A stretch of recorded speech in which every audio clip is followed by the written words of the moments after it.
You gotta earn it. Work, work, work. This is why you hire a guy to do all your dirty work for you. Oh, only happy to serve you. All right, so welcome to our very first episode, or let's call it our very first Q&A, question and answering video. I'm going to pick 2 or 3 questions from the YouTube channel so I can answer them a little bit more in depth. It's kind of hard to answer questions. I get questions on Messenger. You're welcome to message me on Facebook or on Instagram. Ask me any questions you like. Maybe I'll pick it out for the question and answers video like on tonight. This is our very first one. So I'm Peter Updike. I'm a outdoorsman and an outdoor enthusiast, and I wrote a book entitled Wild Treasures of an Outdoorsman. I thought I'd build a YouTube channel to help celebrate our outdoor heritage and just to help pass it on. And that was the whole point of the books, to pass on my outdoor heritage, my love for the outdoors, hunting and fishing and all things connected. So with that said, I've got my computer in front of me, so we're going to start with the first question. Is I hear that wild hog meat is strong, and that wild hogs are strong smelling. What are your thoughts on hogs? Should I kill a hog, and what should I do if it's really quote unquote rank? All right, well, thanks for your question there. That comes from Tommy. All right, Tommy, so I've killed a lot of wild hogs, and I've eaten every single one that I ever killed, and I found them to be all across the board. Usually all of them smell. When you kill them, when you walk up to a wild hog, they're going to have a strong aroma to them that's going to be pretty much unique to wild hogs. Of course, deer smell the same way. When you kill a deer, if he's ruddy, you can smell it, right? So wild hogs tend to get into everything. If your dog runs through the woods and it finds something dead, it's liable to roll in it and come back to the house smelling like something dead. Or worse, sometimes they smell so bad from rolling in it that you got to bathe them right away. You can't stand to be around them. Well, that's the same difference with a wild hog. But here's the good news. Wild hog, everything that stinks on the outside of wild hog, pretty much that's where it's at. Now, I know that we've skinned wild hogs and we've smelled it, and it smells a little bit strong, and that's to be expected. But here's the thing. Here's my take on it. I would never go out to my truck and change the oil and the fuel filter on my truck, on my diesel truck, and then go into my kitchen and pat out hamburgers, okay, without washing my hands first. That's the mistake that a lot of people make when they clean a wild hog, or maybe a deer, or even a turkey. What they'll do is they'll immerse their hands on that deer or that hog while they're skinning it. And everything that's on the outside of that hog is being touched by your hands, and you're skinning your animal, and now you're touching the meat that's free and devoid of everything that's on the outside of that hog.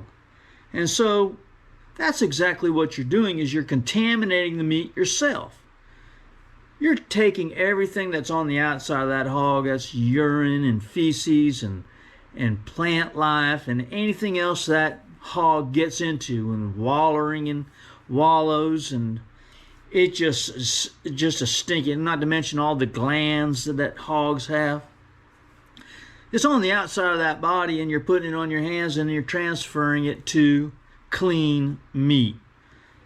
You always want to be vigilant when you're handling the meat, and make sure that your hands are clean.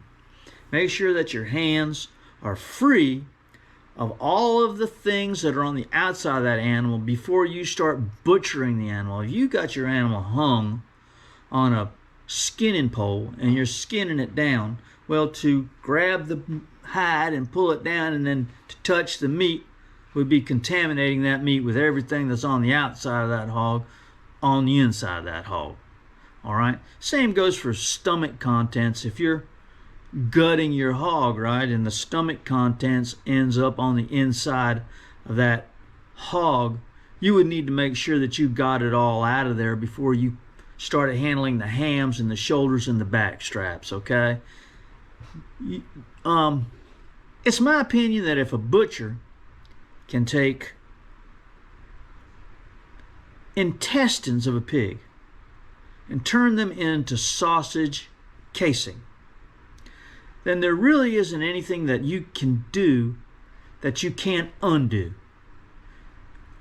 You clean your hog and you butcher it up and you've got it all laid out there and you've done your best and it still has a smell to it.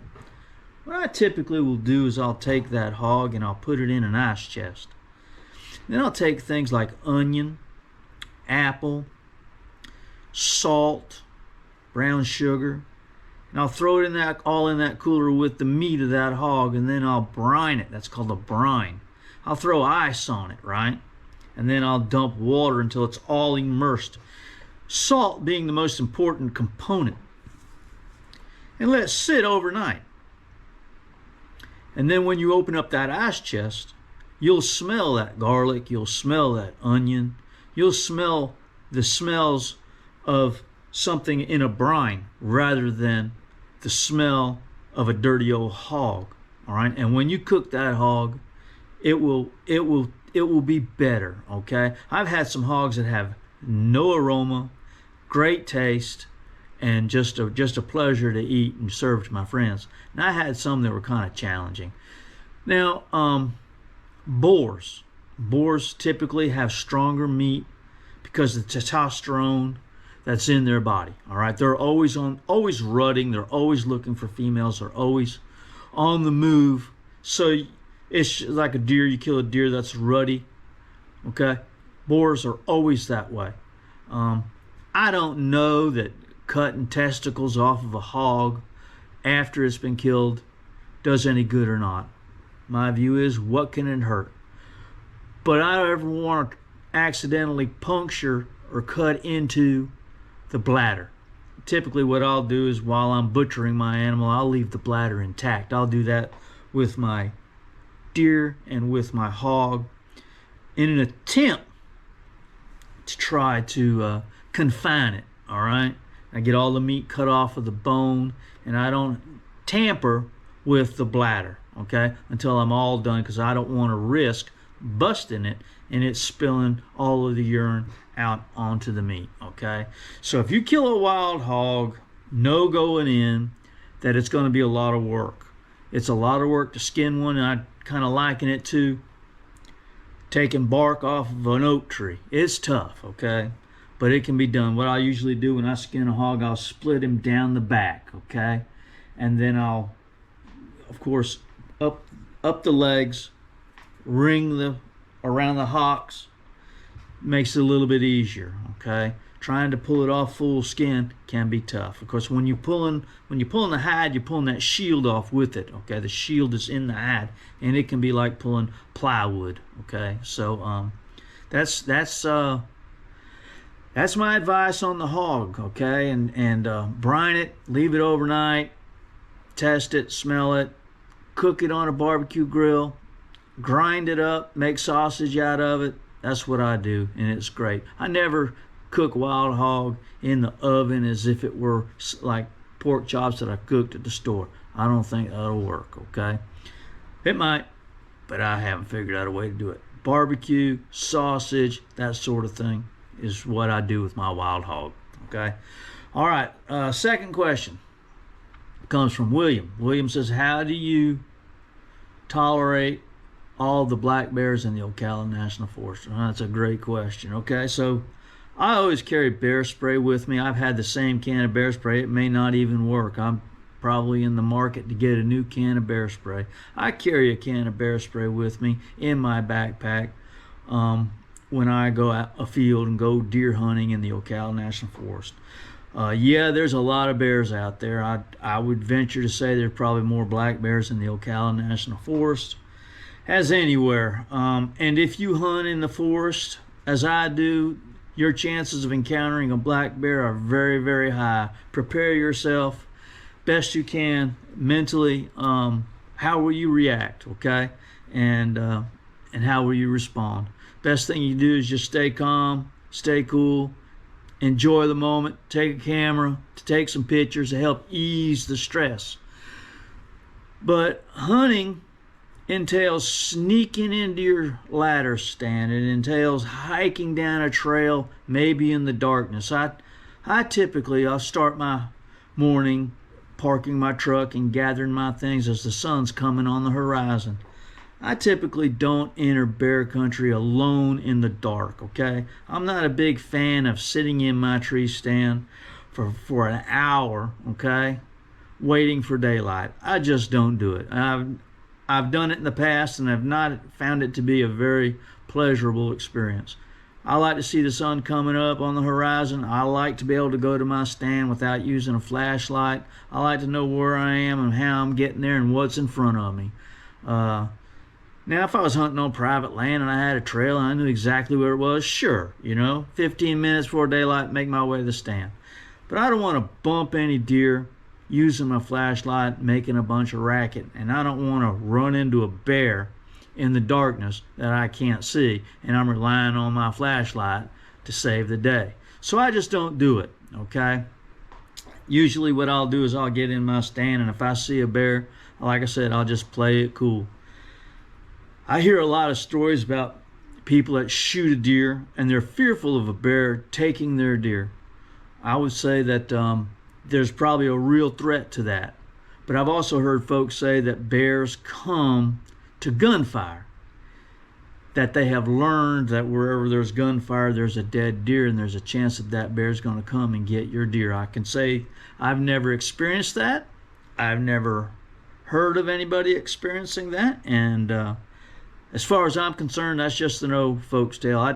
I would think that you would probably have to if you were a bear, that you would have to experience that more than once for it to imprint on your brain that gunfire actually meant food, okay? I can't imagine a wild animal thinking that a gunfire was as a dinner bell, okay? And that if I was a bear and I was, I don't know, half a mile away and that I'd heard gunfire, that I would come charging in looking for a dead deer.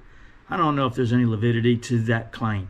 So I don't pay attention to it. Now, if I need to go get my deer buggy and I've killed a deer, I tie my deer up to my tree stand with a rope, and I secure it with a strong rope, and make sure that nothing's going to carry that deer away in the form of a bear, okay?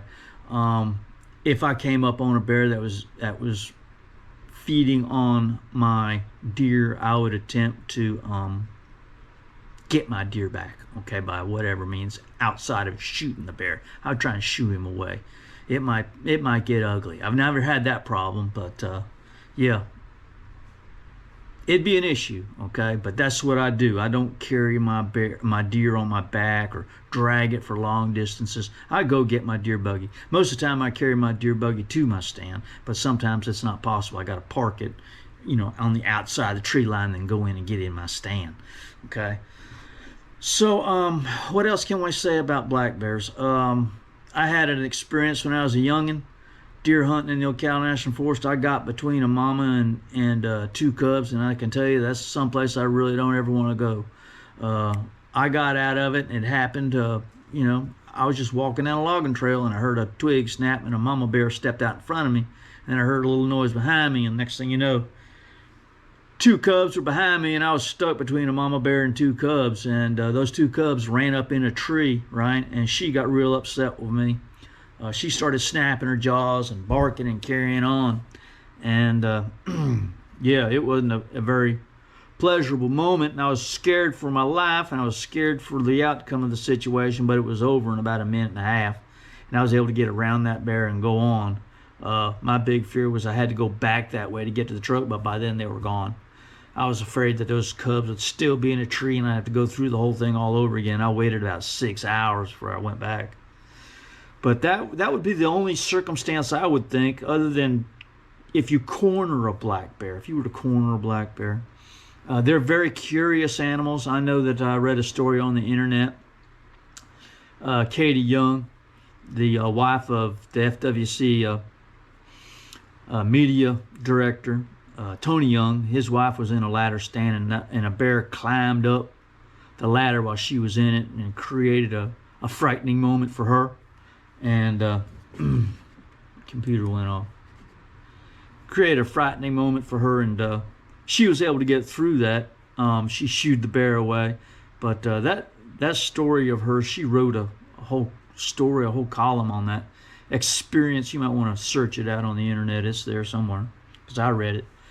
But yeah, I've got a black bear that visits the top of my ladder stand throughout the whole season. He chews on the rail and he chews on the wood, and I can see sand prints on the ladder rungs going up. So yeah, it's a real concern. All right, and you need to pay attention, and you need not to avoid the issue. You need to decide, this is how I'm going to process my hunts. This is how I'm going to execute my hunts. This is how I'm going to get to my stand. This is how I'm going to get back to my stand, get back to my truck, and what's going to happen if I encounter a bear. Of course, everyone knows, you yell at it and scream at it, and you don't run away and wave your arms and all this kind of thing. It's never come to that for me. I've seen dozens and dozens and dozens of black bears. So that's my answer on that for the black bears. That's 2 questions. I've already taken up about 16 minutes. That's the most time I'm going to do on YouTube videos. So I thought we'd do a Q&A. I got questions and answers. I got a lot of questions, and I want to, expound on them a little bit. And sometimes it's kind of hard to do just by typing in a few words, and I try and do that. So I hope the wild hog question helped you. I hope the bear question helped you, and we'll do this again real soon, okay? All right. Thanks for tuning in. We'll talk to y'all soon. See you. Bye.